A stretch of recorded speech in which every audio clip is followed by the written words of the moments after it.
हिमाचल प्रदेश के मुख्यमंत्री सुखविंदर सिंह सुक्खू ने प्रदेशवासियों को 77वें गणतंत्र दिवस की शुभकामनाएं दी। इस अवसर पर उन्होंने कहा कि राज्यपाल शिव प्रताप शुक्ला ने गणतंत्र दिवस समारोह का उद्घाटन किया। मुख्यमंत्री ने प्रदेश की जनता को लोकतंत्र और संविधान के मूल्यों को मजबूत करने का संदेश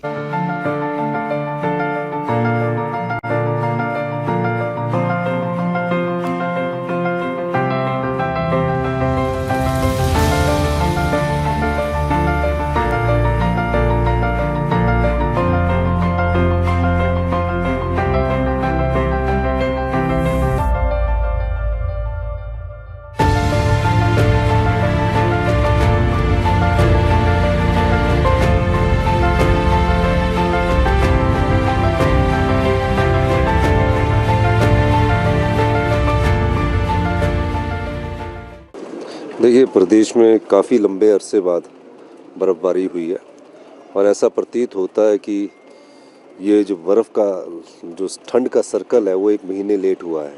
पहले बर्फ़बारी होती थी 23 दिसंबर, 24 दिसंबर, 25 दिसंबर को। अब जो बर्फ़बारी हुई है वो एक महीना लेट हुई है। क्लाइमेट चेंज का कहीं ना कहीं कुछ ना कुछ असर दिख रहा है, क्योंकि पिछले 3 साल से 2 प्राकृतिक आपदाएँ आई हैं और एक और छोटी प्राकृतिक आपदा आई थी। तीनों साल लगातार आपदाएं आई है, क्योंकि 23-24 में कुल्लू मनाली में और पूरे प्रदेश में आपदा आई, 24-25 में रामपुर के समेज में आपदा आई और 25-26 में पूरे प्रदेश में आपदा आई। और इस बार की जो बर्फ़बारी हुई है वो इतनी अत्यधिक बर्फ़बारी हुई है कि पहले जो शिमला में कहा जाता था कि बर्फ़ पड़ना बंद हो गई है, तो ये सब चीज़ों का असर क्लाइमेट चेंज के कारण भी है और हम इस परिस्थिति से लड़ने की दिशा में आगे बढ़ रहे हैं। नहीं, टूरिज़्म के लिए भी बहुत अच्छा है और एप्पल और किसानों के लिए भी बहुत अच्छा है, क्योंकि काफ़ी 4 महीने से ड्राई स्पेल चल रहा था और निश्चित रूप से उसका फ़ायदा भी जो बारिश हुई है और बर्फबारी है उसका फ़ायदा किसानों और बागवानों को होगा। Thank you. गणतंत्रता दिवस के इस पावन अवसर पर मैं सभी प्रदेशवासियों को बहुत बहुत बधाई देता हूँ, शुभकामनाएं देता हूँ। प्रदेश आगे बढ़े और प्रदेश की प्रगति में सब हिमाचल वासियों का उसमें योगदान हो।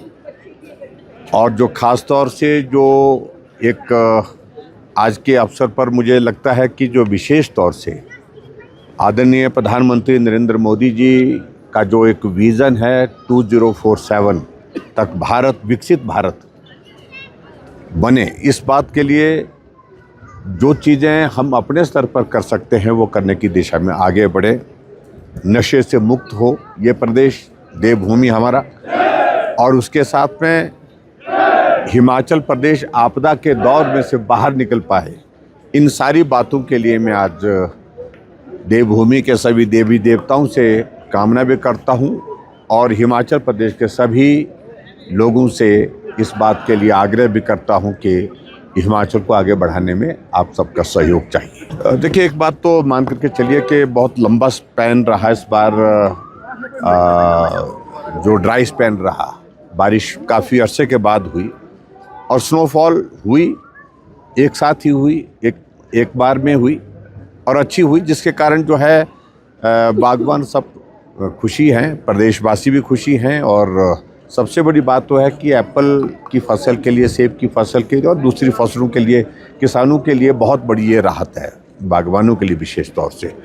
और हिमाचल पर्यटन की दृष्टि से भी ये बर्फबारी बहुत उपयोगी होगी। बहुत दूर से देखा, मैं कल आ रहा था चंडीगढ़ से, मैं बड़ी संख्या में देखा लोग हरियाणा से, दिल्ली से, राजस्थान से, पंजाब से, यूपी से भी शिमला की तरफ जा रहे थे।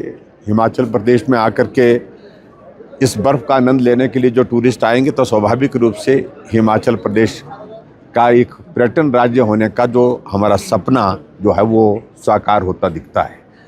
मैं यही उम्मीद करता हूं कि अभी थोड़ी अगर बर्फ़बारी और भी हो तो अच्छा ही रहेगा।